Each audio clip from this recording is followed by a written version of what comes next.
রাজ্যের মুখ্যমন্ত্রী মাননীয় মমতা বন্দ্যোপাধ্যায়ের সরকারের তরফ থেকে রাজ্যের সিভিক ভলেন্টিয়ারদের জন্য এক গুচ্ছ সুবিধার কথা ঘোষণা করা হলো। তো রাজ্যের সিভিক ভলেন্টিয়ারদের জন্য কি কি সুবিধার ঘোষণা করলেন মাননীয় মুখ্যমন্ত্রী মমতা বন্দ্যোপাধ্যায়, সম্পূর্ণ জানতে ভিডিওটি শেষ পর্যন্ত দেখবেন।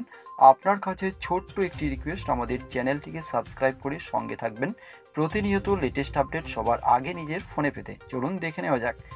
সিভিক ভলেন্টিয়ারদের সন্তানদের জন্য ৩,০০০ টাকা বৃত্তি, মমতার নতুন উদ্যোগে অত্যন্ত খুশির খবর রাজ্য জুড়ে।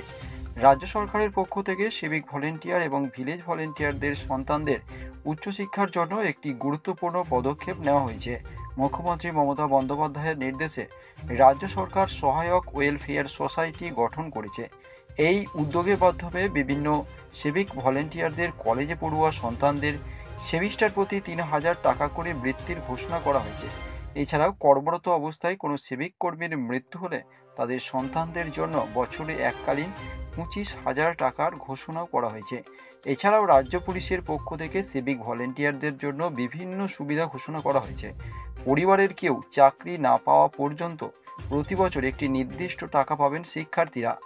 এছাড়াও মাধ্যমিক ও উচ্চ মাধ্যমিক পরীক্ষায় সফল হলে ২ থেকে ৪,০০০ টাকার বৃত্তি পাওয়ার সুযোগ রয়েছে।